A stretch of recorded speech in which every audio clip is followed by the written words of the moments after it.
Welcome to the July Planning and Zoning Commission meeting.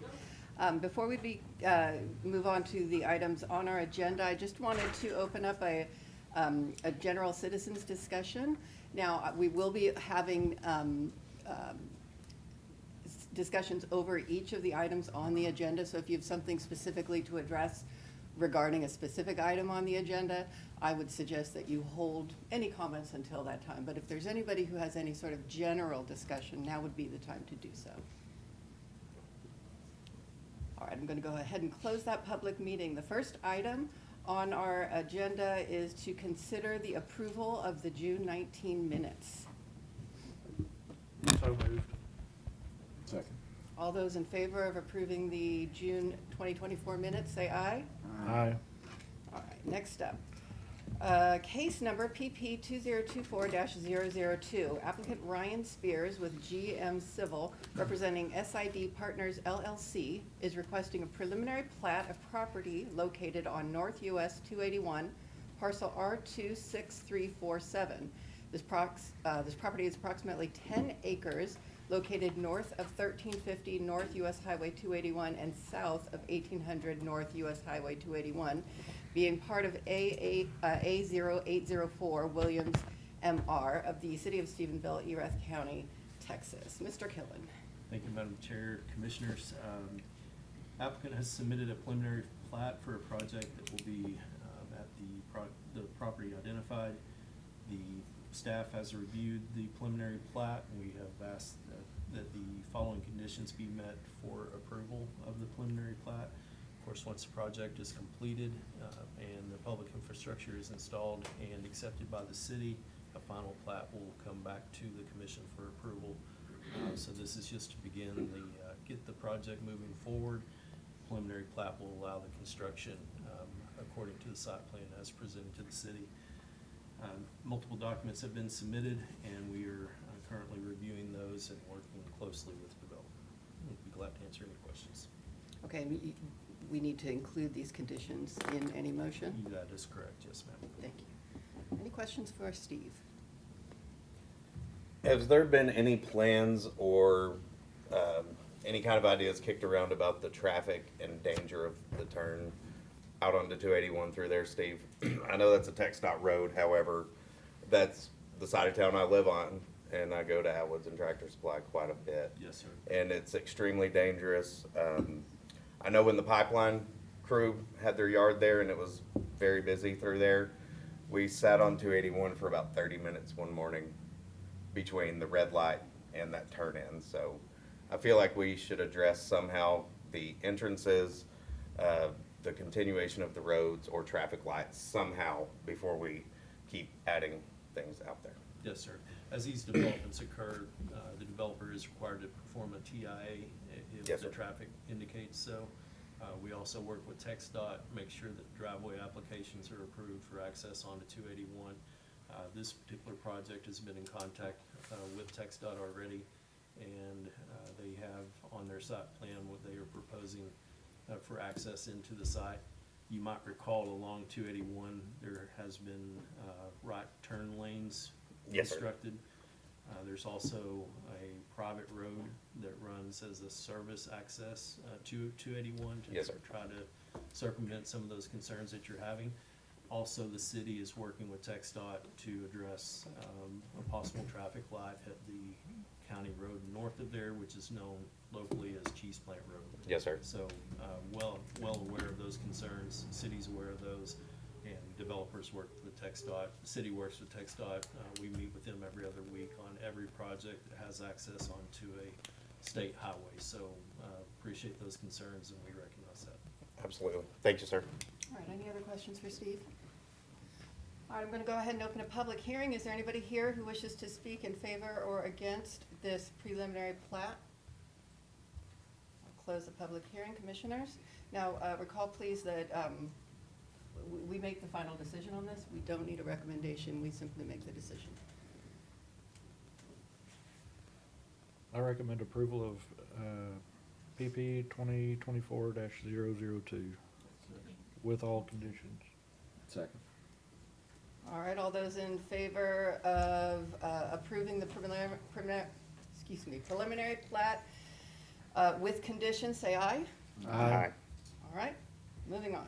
Case number PP 2024-003, applicant Marissa Volk with Kinley Horn, representing Encore Electric Delivery Company, is requesting a preliminary plat of property located at 2450 West Lingoville Road, parcel R78331, acres 10.011 A0520, Menifree Jarrett of the city of Stephenville, Erath County, Texas.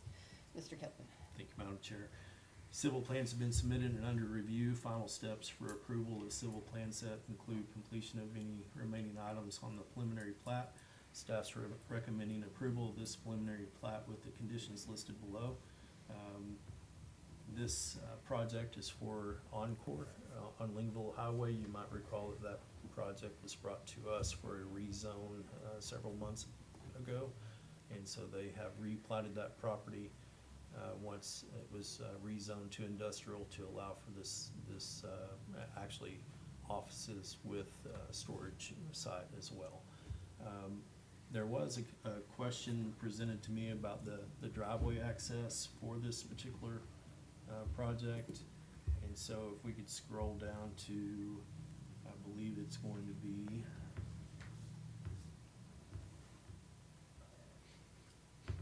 slide, or page 24, that will be a plat showing where the driveway is proposed. And again, this developer is also working in conjunction with TxDOT for the driveway. So the question was, where will that driveway fall in relation to the site plan? And if you're looking at the screen, if you don't mind, on this point, it's going to be in this area here, directly across from there, across Lingoville Highway is a storage building property.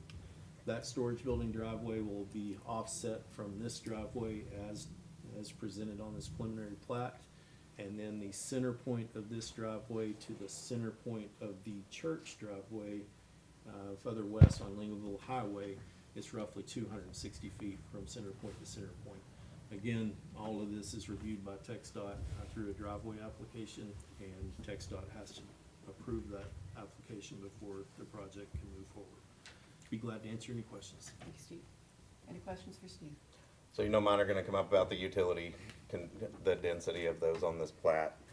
I noticed on here, whenever I was researching, I did not have time to look and see if there was an existing easement for the sewer line crossing through the middle of the property. And on the plat, it states that they're granting easement by the plat. Is it being reduced, added? I just know that the easement runs right, or the pipe runs through it. I didn't know if there was existing easement. No reduction on the easement. That's a city sewer easement cut Yes, sir. across there. They're well aware of the city sewer easement, and that easement will be maintained with the plat. Okay. I'd like to see it corrected on the plat before, final. Yes, sir. Understood. That condition is covered Oh, in the comments. That easements as identified will have to be included on the final. yes. Other questions for Steve? All right, I'm going to go ahead and open a public hearing. Is there anybody here who wishes to speak for or against this the preliminary plat? Closing the public hearing. Commissioners? Make a motion that we approve case number PP 2024-003 with conditions. All those in favor of approving this preliminary plat, say aye. Aye. Those opposed? Moving on. Case number RZ 2024-009, applicant Zane Cole is requesting a rezone of property located at 185 West Park, being parcel R31466, S3500, Frey, First Edition, Block 35, Lot 78 of the City of Stephenville, Erath County, Texas, from R1 Single Family Residential to R2.5 Integrated Housing District. Steve. Thank you, Madam Chair.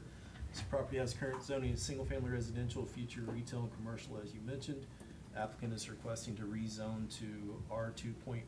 He would like to replat that property to allow for the construction of an additional single-family home. That would require a 50 by 60 lot. The dimensions of the current lot would allow for that replatting. I mentioned in here that it is predominantly legal, non-conforming use, residential uses in this area. That's a little bit misleading after I reviewed the maps again.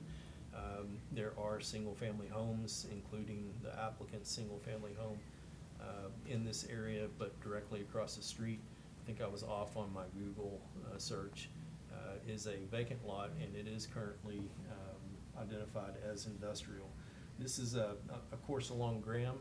The industrial use might be appropriate, but as we get deeper into the neighborhoods, I think that industrial use was maybe at the time something that we thought with the railway coming through there would be beneficial to the city, but we're not seeing that as a trend currently on what the needs are, and certainly not what we have identified in the future comprehensive plan, which we have coming to the city. So with that, Madam Chair, this is a rezone to R2.5, and we believe it'd be a good fit for the area, and be glad to answer any questions. Thank you. Any questions? All right, I'll go ahead and open a public hearing. Is there anybody here who wishes to speak in favor or against this rezone request? Yes, ma'am. Please come to the podium and state your name and address, and you have 3 minutes.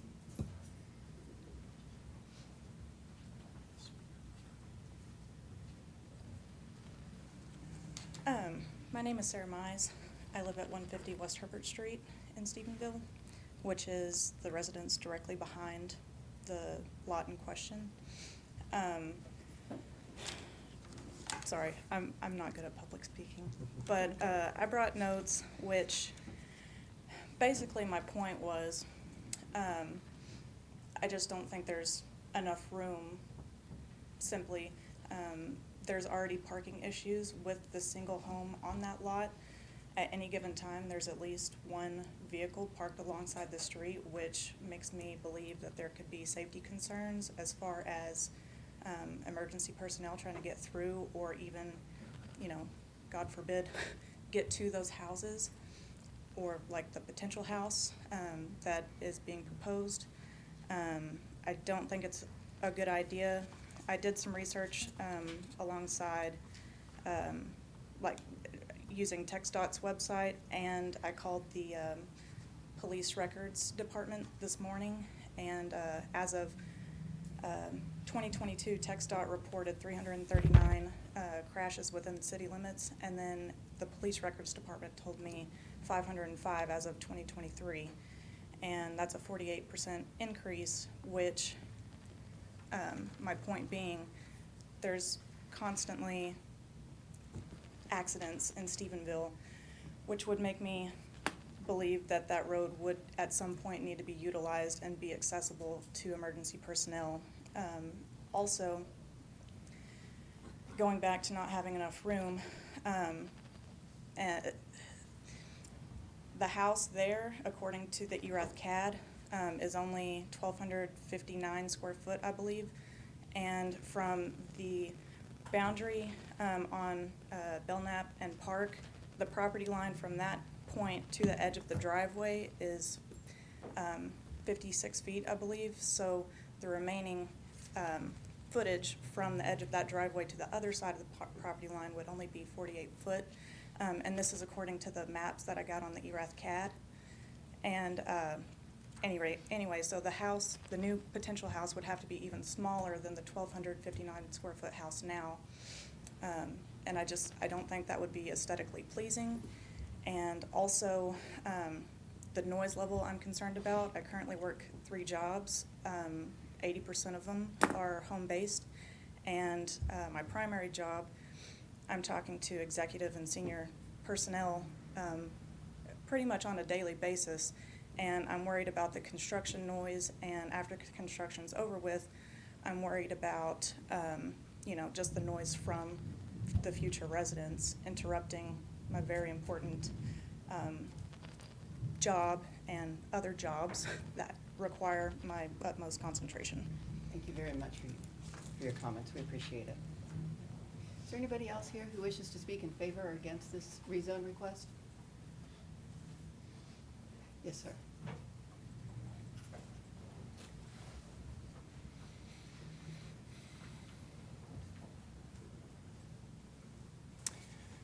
Hello. I am a resident at 185 West Park Street. I'm the one hoping to do the replat, the rezone, and then the development. Currently, we have a survey showing that is 104 feet wide, which would therefore meet we would have one lot be 51 feet and one lot be 53. And the city would still have their 50 feet of right-of-way for the street. It's 100 feet deep, so we'd meet the expectations of the 50 by 60 in the R2.5 and then exceed it by an additional 40 feet. As far as the parking concerns, I do understand, and that's, part of the reason we are adding that. It's currently legal non-conforming, so it only has that one parking space. But whenever we split it into two lots, we plan on putting a pad that has two parking spaces in the new lot. So that way to mitigate any of those parking risks and maintain that right of way on the road. And that's all I got. Thank you, sir, appreciate it. I do apologize. Can I add one thing I was going to say before you? Come on up to the podium so we can get it recorded. And please keep it very, very short. I was going to mention, but I forgot because I wasn't going off my notes. But one thing that I did write in my notes was Stephenville is getting larger and larger, and I feel like if the city council approves this proposal, they'd be opening up a can of worms to allow for other people to come in and pretty much cram in extra housing where there's simply not enough space. Thank you. All right, is there anybody else who wishes to speak in favor or against? I have a question before. Let me close the public hearing, and before you have a question, we have to have a motion. So we need a motion. Make a motion that we approve case number RZ 20, or recommend the council approval of case number RZ 2024-009. I'll second. Okay, so I guess I'm not understanding, why are we needing to change the zoning if we're going, probably I should know this, but I don't. It's already single-family zone, why do we need to change it if we're building a residential home? It's a great question. So it's currently R1 zoning. That zoning requires a 75 by 100 lot dimension. And he is wanting to replat the property to allow the construction of a new home. The R2.5 zoning allows a 50 by 60 lot and a minimum square footage of the build to be 1,000 square feet. The R1 zoning requires a 1,500 minimum. So he's requesting the rezone to enable the construction of that new structure and replatting the property, if it's approved, to allow for those two lots to be created. Commissioners, any discussion? Looking at the current structures on the lot, are we gonna be in violation of setbacks for the existing house? Not according to the calculations that we've seen Okay. so far. Is he cutting it north-south or east-west? Don't recall, East-west. east-west. We've looked at he and I had a phone conversation, discussed Okay. this, looking at maps and taking different, using different mechanisms to set out the layout based on the discussion. Both streets are currently meeting the right-of-way requirement, as he mentioned, so we both believe that what he's proposing can fit on the lot and allow the setbacks as required for the current structure. Ready to vote? All right, commissioners, all those in favor of recommending to council approval of this rezone request, say aye. Aye. Those opposed? Nay. No. Okay, let's slow it down. Okay, so let's go through and do the ayes. So, starting at the end, Tyler. No. You are nay, you Nay. don't want this approved. Justin? Yay, yes. Bonnie? Yes. Yes. Yes. No. Brian's a no. Aye. Nick's an aye. I said no. No. Paul's a no. So we have got 1, 2, 3, 4, 1, 2, 3. So we don't have About 2/3. 2/3. So this goes forward to council without a recommendation, correct? So we've got 1, 2, 3, 4 no's, 3 yeses. You do not have 2/3. So it goes without a recommendation, correct? Does, yes, ma'am, that's right. Okay. So this will go forward to council without a recommendation. So what I would suggest is, both of you show up to the next city council meeting and make your case, because they will make the final decision there. Thank you very much. Okay, last up, we've got case number PD 2024-001.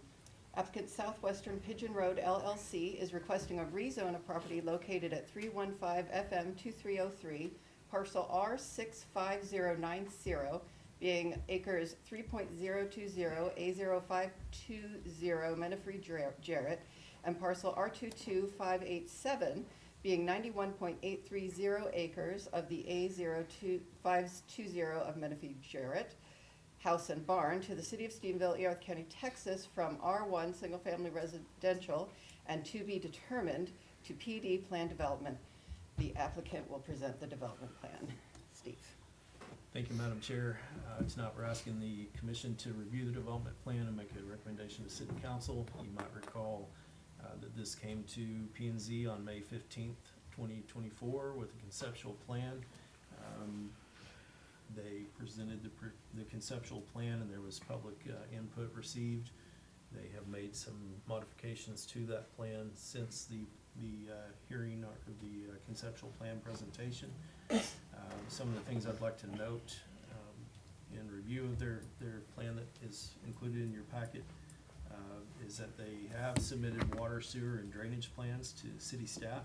Comments have been provided back as of June 28th.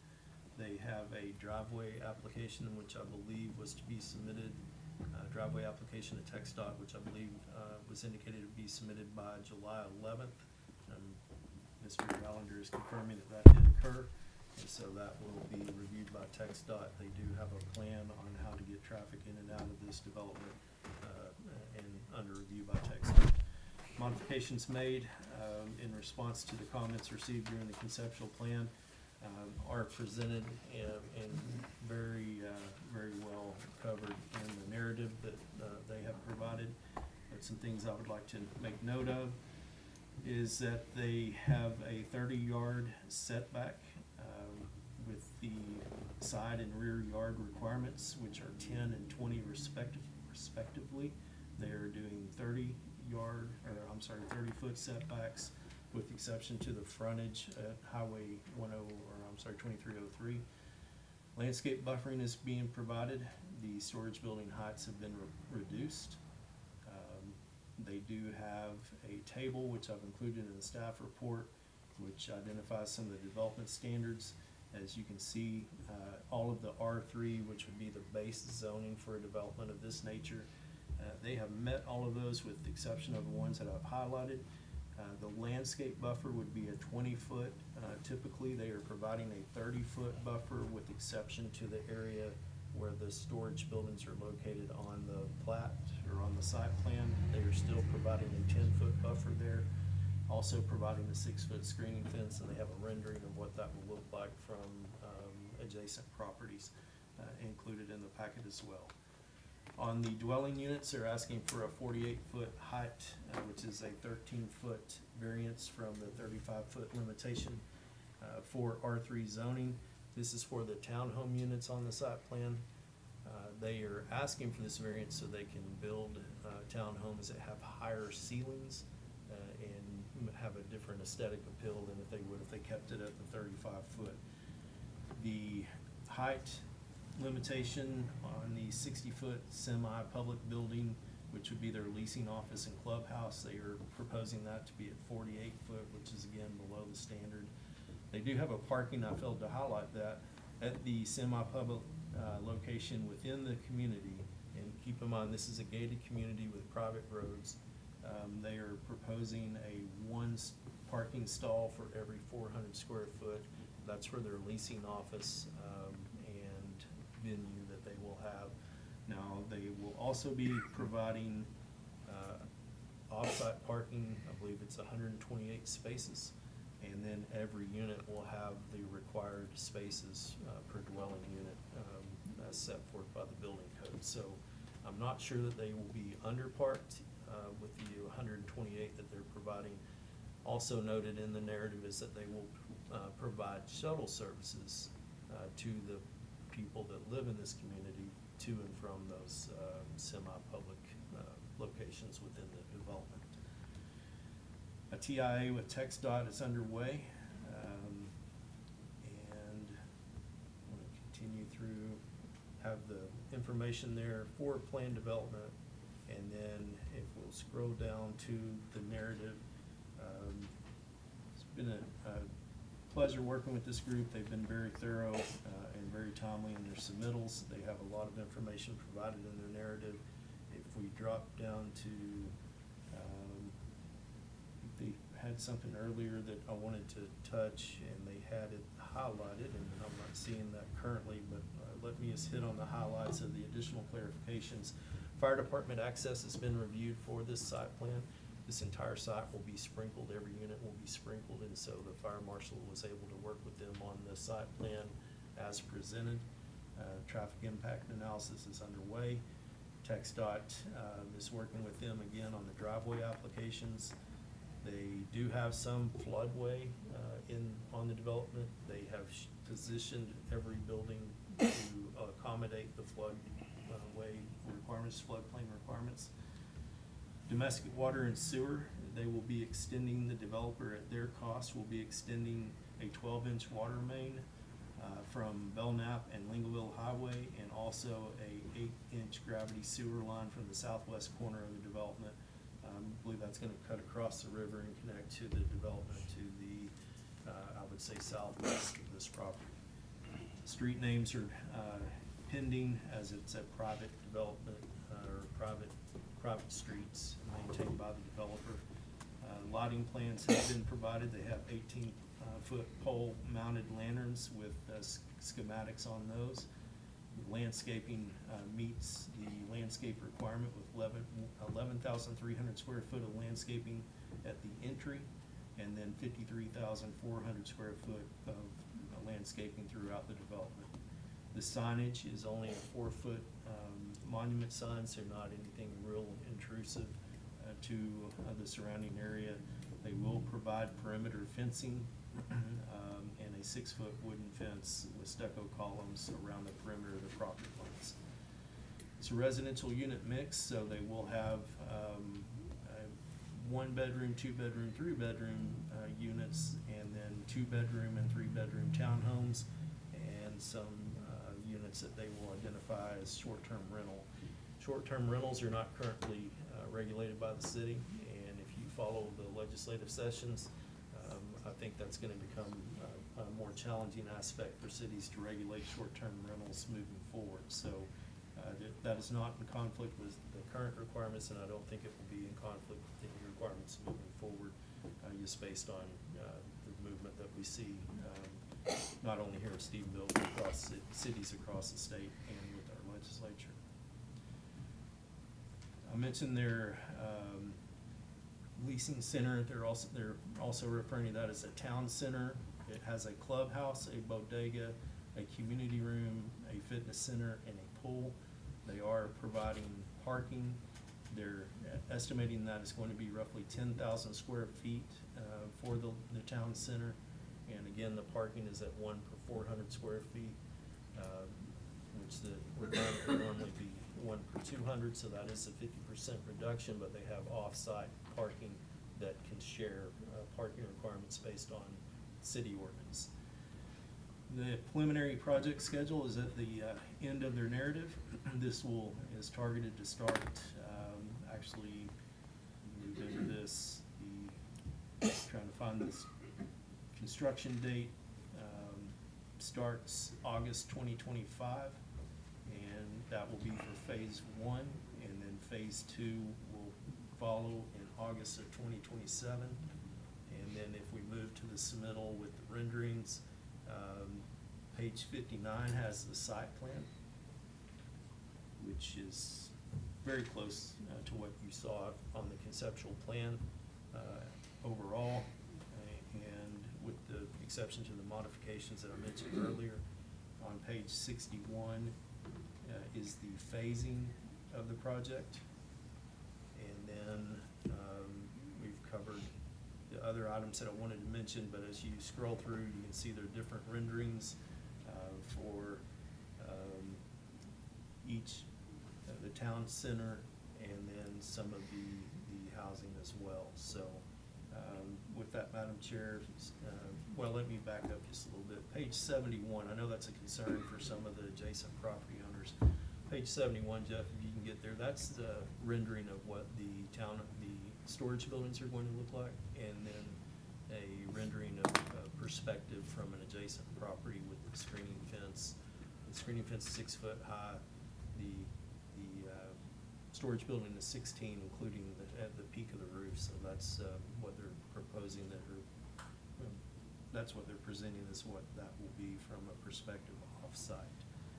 Page 72 begins some of the illustrations on the different styles of the housing that will be in the development.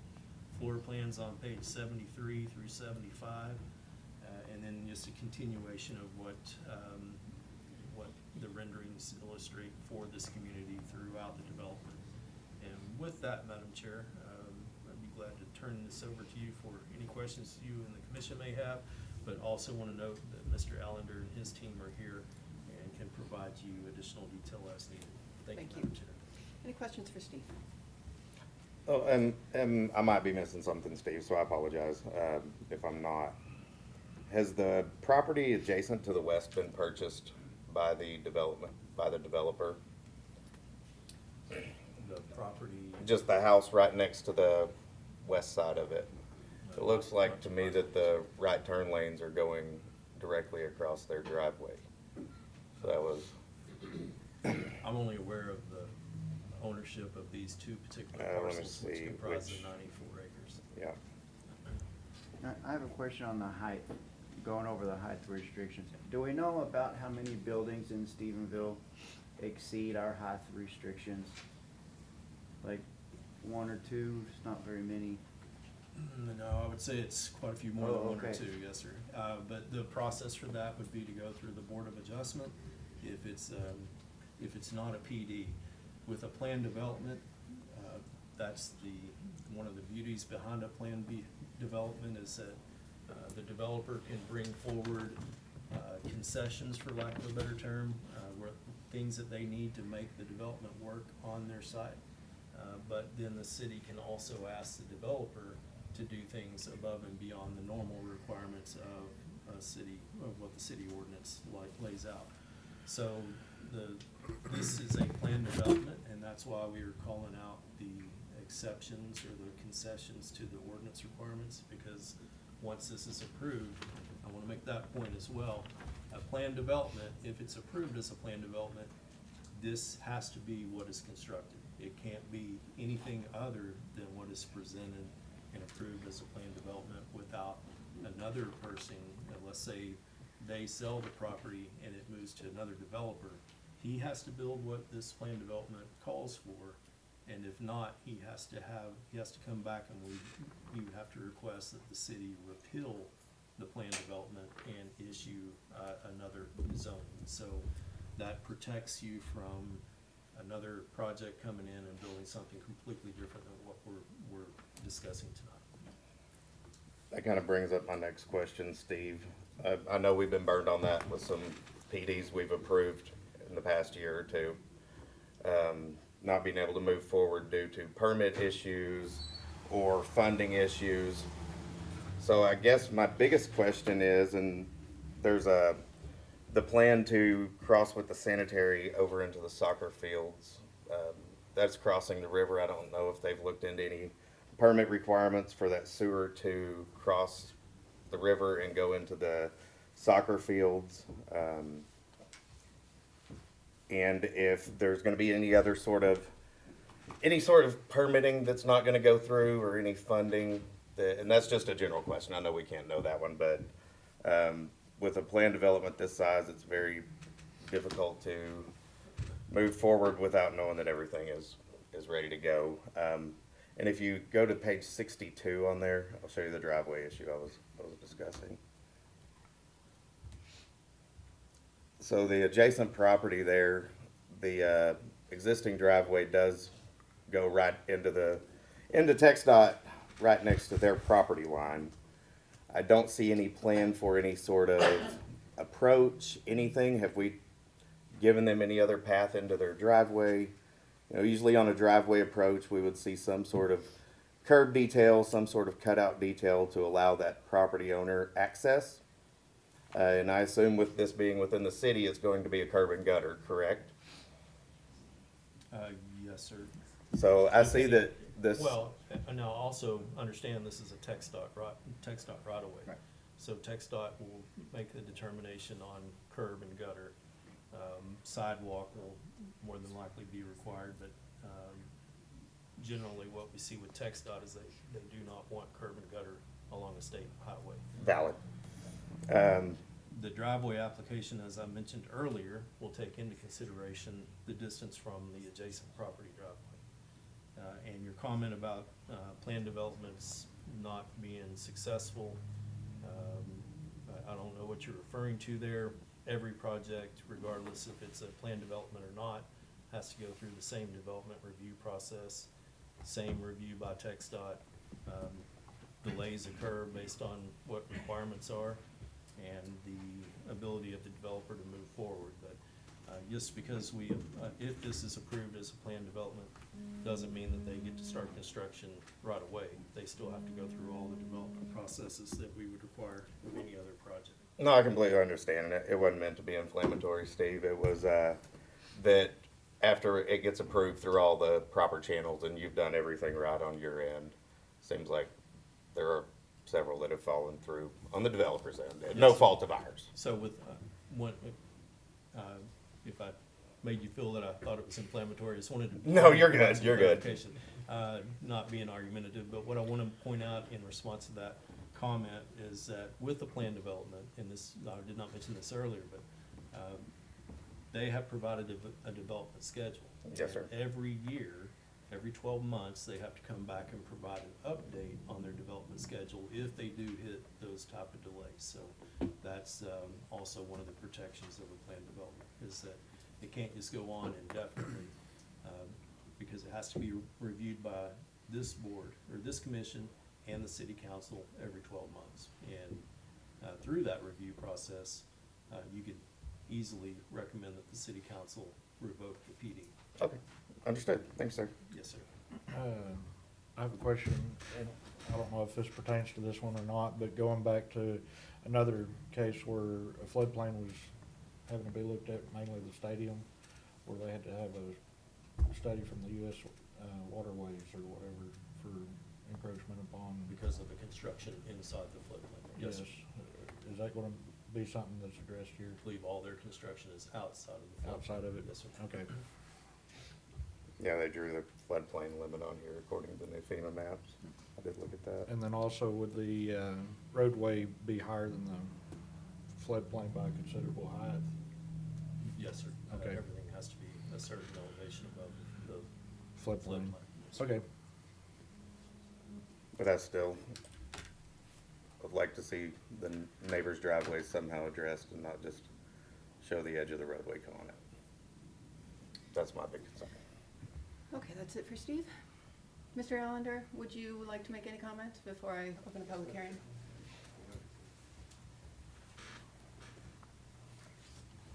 Madam Chair, Commissioners, my name is John Allender. I'm a principal architect with Architexas. We've been leading the design. Just while we're on this image, we will be addressing the driveways. Per the TxDOT requirements, all of those drive approaches that would be impacted by that decel lane would have to be reconstructed. So this is a schematic. Yes, sir. It was submitted as a preliminary review to TxDOT as part of the TIA. And with this information, then the full application to TxDOT was submitted last week with the traffic impact study, which shows that there's no negative impact based on the traffic counts. Am I allowed to ask him a question? No. Go ahead. And this is gonna be, I'm sure you reviewed the drawings before they were submitted to TxDOT. was that existing driveway on your permit drawings? Chris? Yes. Yeah, I'm gonna let Chris Toby with Kimley Horn, our civil engineer, that did that. Yes, when in speaking with TxDOT, there is actually 3 current driveways on that property to the north.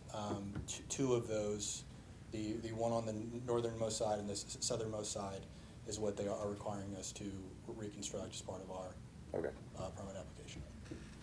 thank you. Any other things that Steve didn't cover that you feel ought to be brought to our attention? No, I mean, I'd be happy to go through the overall design. I don't know if the I think commission we, has I mean, reviewed it. we but- had that a couple Yeah. months ago, I feel.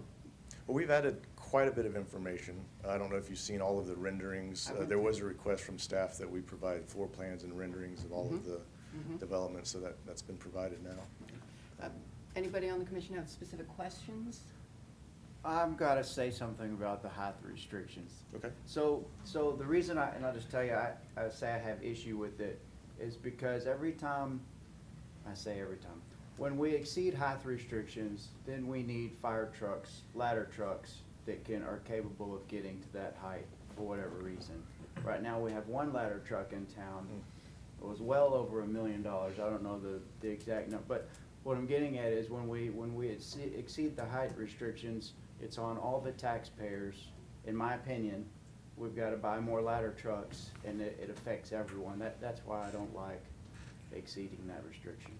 Yeah, I appreciate that. And we certainly want to confirm with the local fire department, but as far as ladder truck access, it's been my experience that, so we're looking at an increase from 35 feet to 48 feet.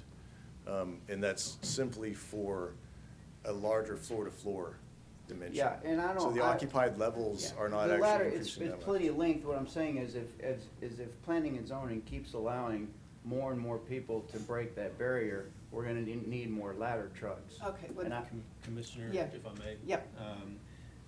So I've heard that mentioned many times, and our current fire chief has made it very clear that the height of the ladder truck has nothing to do really with the fire safety of the structure itself. The building code at 54 feet 11, anytime you get to 55, the building code completely changes. This is under that threshold, so it'd be the same building code. They are going to sprinkle every single building in the development.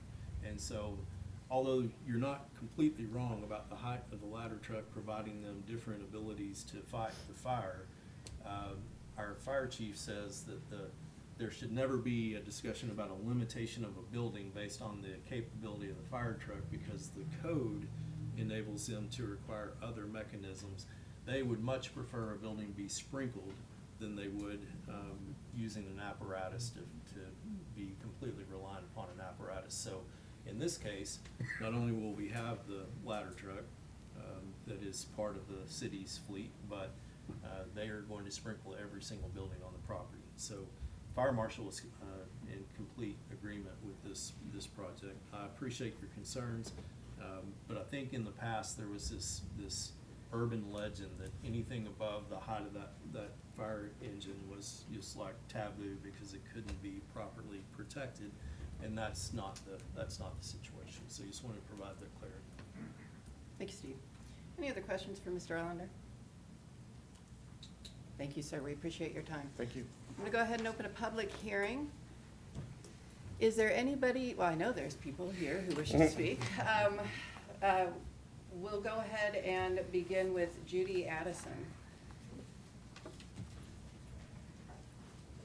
Please state your name, your address, and you'll have 3 minutes. Okay, my name is Judy Addison, 385 FM 2303, and that entrance, those do affect me, because there's 3, I have 3 acres there, and I had to have 3 entrances.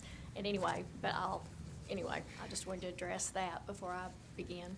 So, to begin, the adjoining property owners were not notified of this property being annexed into the city of Stephenville in April, or we would have been there to oppose it. There are numerous concerns and reasons this property use does not belong in this location. Several of the concerns are traffic, safety, noise, litter, increasing crime, water well contamination, flooding, and decrease in our property values. Traffic and safety should be a major concern and priority. This project is literally not one but multiple accidents waiting to happen. Vehicles travel at a high rate of speed in this area with two major highways coming together with an extremely short distance. To get another 400 to 800 more cars, pickups with long trailers in and out of this area can only be a dangerous and disastrous situation. Currently, one entrance is being considered, but even if you had two entrances, this area is way too congested already to safely allow that much traffic in and out of this location. Traffic would easily be backed up on Highway 108 at FM 2303. And like I said, I only have 3 acres and there's 3 entrances. Can you imagine what it would be like trying to get 500 to 800 more vehicles in and out of this short location? They said it's for young professionals to come and live. We are not a major city that has hundreds of young professionals. Most of the students finish college and then go to the big city where they pay big salaries. This property will be rented to college students, and we all know how that goes. We have all been that age, and a lot of college students have to have loud parties, are not responsible, and do not drive safely.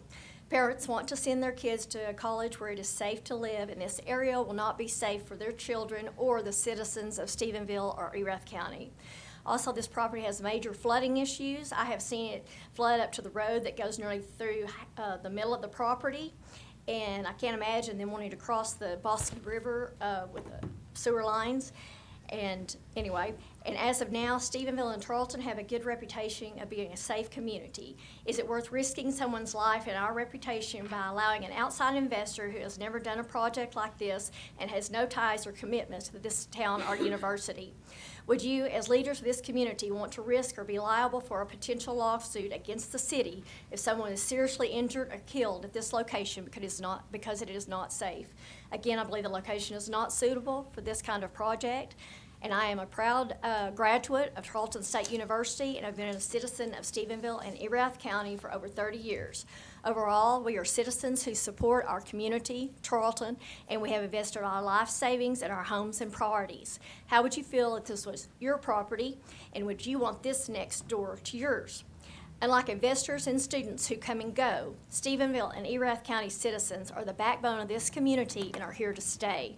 I support Tarleton, but not at the expense of our loyal, hardworking citizens' homes, property values, and safety. Thank you, ma'am. Thank you for your consideration on this matter. Thank you very much. Madam Chair, I believe the speaker is Yes. also the one that submitted Yes, the letter. and you did submit a letter as well to the commission. I did. Yes, thank you. Next up, we have Karen Dickens.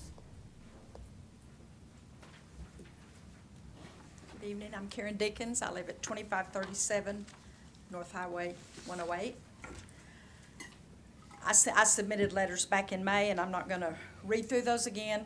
I know you can read, and I want to belabor that, and I said plenty at the last meeting. I know, but I'm going to just hit the highlights.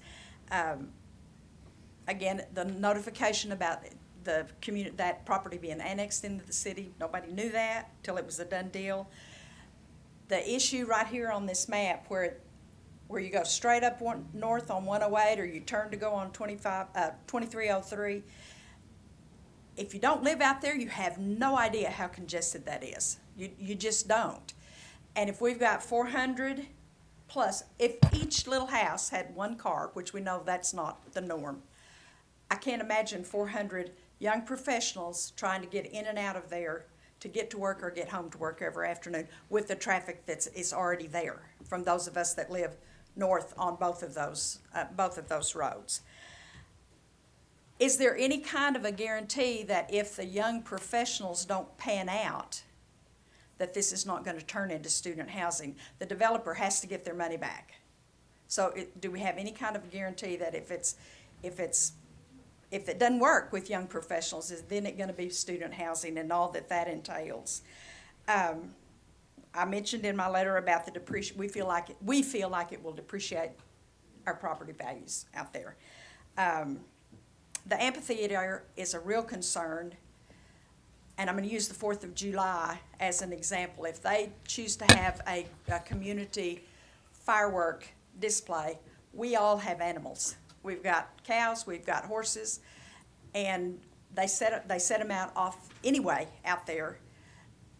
This year, it was very minimal, but on Sunday after the 4th of July, a group set off a bunch, and we did not have our animals put up, and it was it was frightening to try to find them in the pasture where they were going. And that's a real concern when you've got $25,000, $30,000, $150,000 animals out there. I'm running out of time. Water across the bosque is a river, is a concern. And I guess my last point that I really want to make is, if this was your community, do you want 400 rental properties in your back door? Thank you. Thank you, ma'am. Is there anybody else here who wishes to speak for or against this rezone request? Yes, ma'am. Please state your name, address, and you have 3 minutes. Cassie Hammond, 909 FM 2303. My property backs up to this, and just quickly, my highlights are kind of what everybody's talked about. The lack of notification. That corner that you're looking at right there is 60 miles an hour. You're adding 500, 600 houses, however many. I couldn't write quick enough to write down the units and the amount of people that are gonna be in each unit. It's 60 miles an hour right there. Our driveway is about one up from the church. I have been passed so many times on the left side with my blinker going because they're in a hurry. You add all these people and it is going to be a nightmare on that corner. You have flooding issues that you're gonna completely cut off literally half of your subdivision. There is no access from the backside of this. They will be trapped when that flood comes through. Even if it doesn't go in their house, they will be stuck with no access out of there. And if you look, I haven't seen anything that shows me otherwise on your plans. Over the river thing with the sewer, our wells, I understand that it's supposed to be city, but we're still talking about 2 wells on our property, wells here, wells there, we got wells everywhere. And to add that number of people is bothersome also. The amphitheater that we've talked about before, just having the additional noise. Y'all got a letter from me back in May on the 16th. I probably sent them to every one of y'all, which I talked about the same things. But the noise pollution out there right now, you can hear Tarleton, you can hear the soccer fields, and they're not even that close.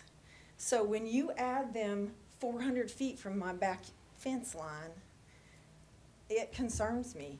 Another thing that I was listening to your plans, they have not mowed or taken care of anything. There's literally 8-foot grass on the backside of my fence line. Like, when I stand there, I can't see anything but the grass. There's been no maintenance done. If that goes dead this summer or this winter and catches on fire, it's gonna be a total nightmare.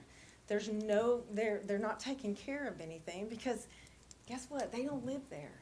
We live there. We moved here for that area and because of what it represents, not because it represents young professionals or 500 townhouses or 600, extra family members. It doesn't feel like it fits. That's my opinion. Thank you for listening. Thank you, ma'am. Appreciate it. Is there anybody else here who wishes to speak in favor or against?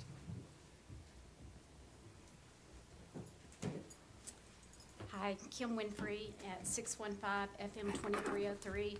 I am not a public speaker either, so I'm not very good at this, but I have basically the same concerns. My property is the area that will be the storage buildings. I know they're trying to make that pretty, but it's still storage buildings. It's next to my property. We've recently moved here. We've spent our life savings. We bought this place. We've remodeled it thinking we were in the country, and now had no idea we were gonna have rental property like this next to us because we were in the country. We were not, our property touches this. We were not informed that it was being annexed until we found out after the fact. I hate that. Stephenville I grew up here. It's my home. I came back to retire here. I love it.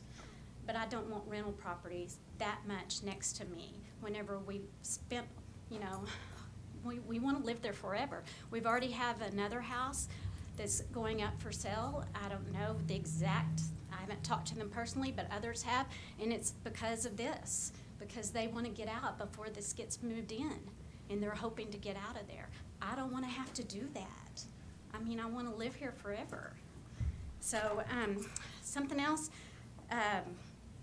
who's going to be watching over this planned development? Are you coming out there to enforce it all? What happens when they aren't able to have all these employees? They tell us all this stuff. They're having, shuttles. I mean, you and I all know, we live here, Jake and Dorothy's can't even get employees. They're begging for employees all over our town. And they're wanting to make all these things. They say last time, I don't know about this time, it was pictures of what was in Austin, Texas. We're not in Austin, Texas. Thank goodness. We're in Stephenville, Texas. That's where we want to be. I hope that, and I know that y'all do too. That's what you live here for. Crossing the Bosque River with sewer, flooding issues. They're saying they're building up all this flooding so that they won't have any flooding. What's it going to do to our places? Are we going to start getting flooded out worse than we have some flooding issues anyway? Is it going to flood our place? The building heights or whatever. I'm right next to it. The amphitheater is going to be right there. We have, a pool, things like that. Are they going to be able to see in our property? I mean, we moved to the country so that we could have some privacy and not have rental property next to us. Traffic issue. First time, they said last time this was the first time this developer has ever done this type of development. That should be a concern, that Stephenville is being their first time to do this, bring this development. Why are they choosing Stephenville? We all live here. We have ties here. I have family here. I have friends here from a lifetime. We're staying here. We want to be here. And they're first time developers to come in and do this. Thank you, ma'am. Okay. Is there anybody else here who wishes to speak in favor or against this rezone request? Yes, sir. You signed it? No.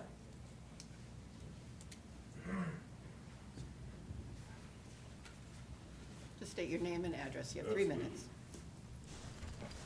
Madam Chairperson, don't have anything planned. My name is Cole Gillen Parks.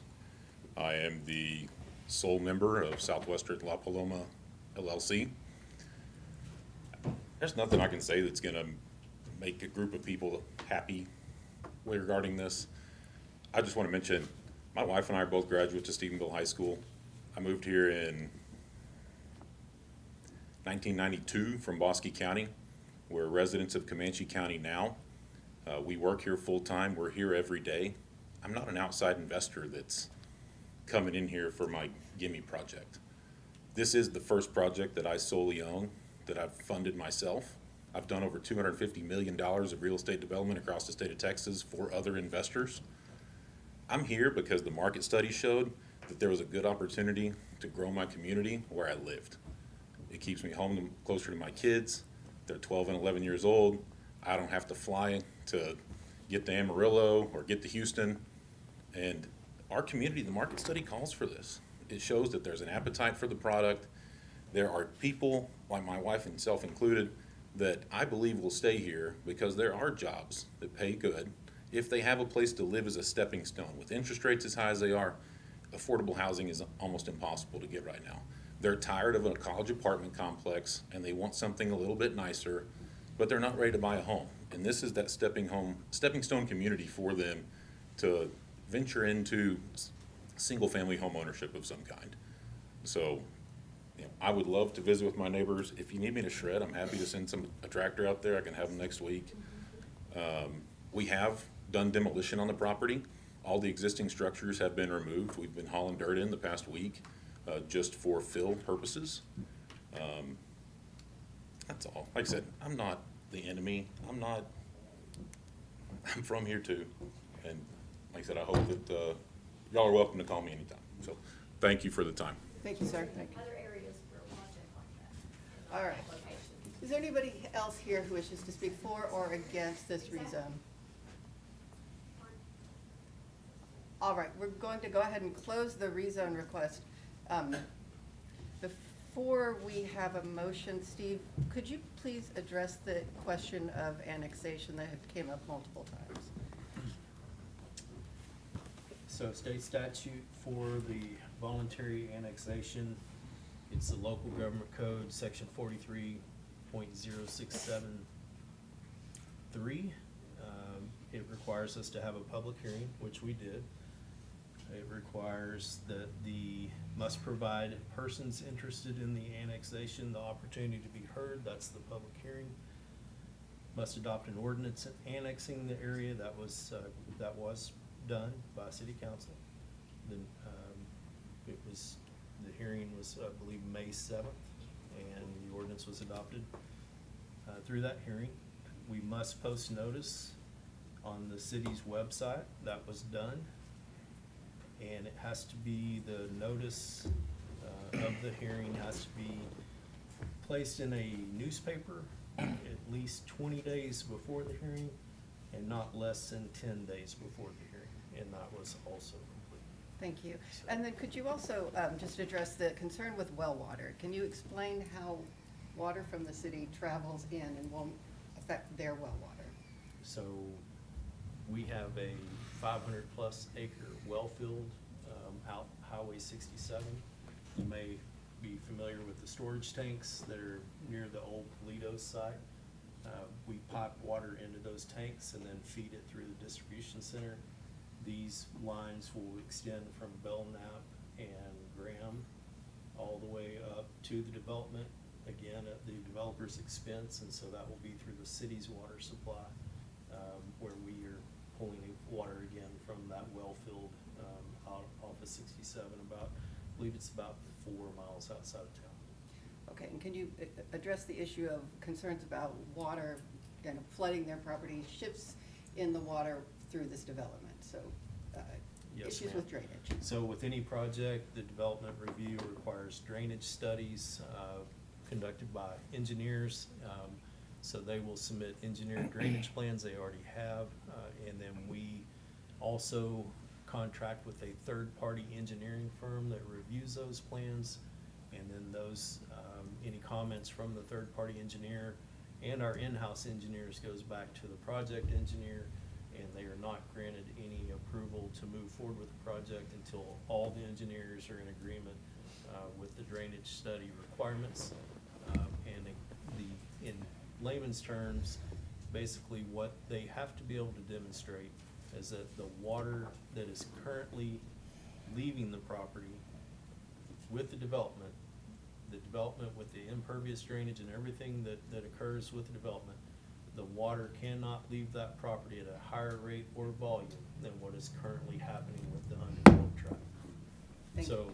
detention structures, obviously, and they mentioned in their development plan that they have swells along the private roads and different features that Mr. Allender could probably explain to you in great detail, way beyond my capabilities, but all of that is taken into consideration through the development review process. And finally, can you discuss the traffic study that was done? The traffic study is, I believe, still underway, and they are working again in conjunction with TxDOT on the application for the driveway, and then also I know that they have presented the rendering that you have here before you and had somewhat of a, I wouldn't say approval, but TxDOT, I think, was comfortable with what they were presenting, but there is not a formal approval as of this date.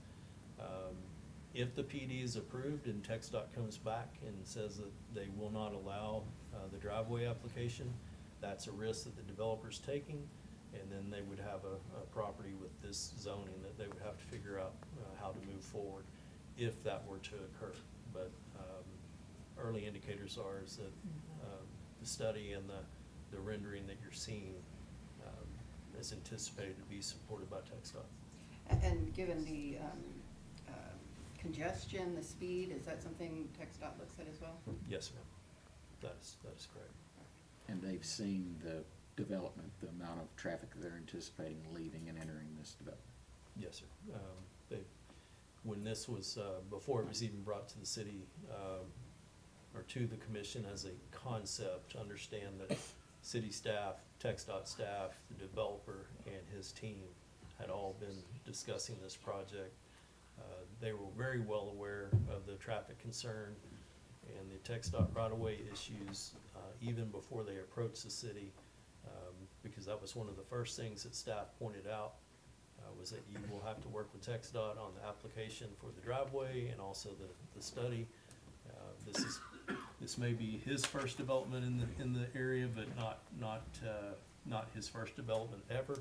And I can assure you that from working with Mr. Allender and his team, they are very familiar with the process, and it was they had already initiated those discussions before they met with us, and so. Thank you, Steve. Yes, ma'am. All right, commissioners, we need a motion to, before we can discuss. What about the sewer? Let's go ahead and put a pin in that for right now, since I just opened it up for a motion. Sorry. Make a motion that we recommend the council approval of case number PD 2024-001.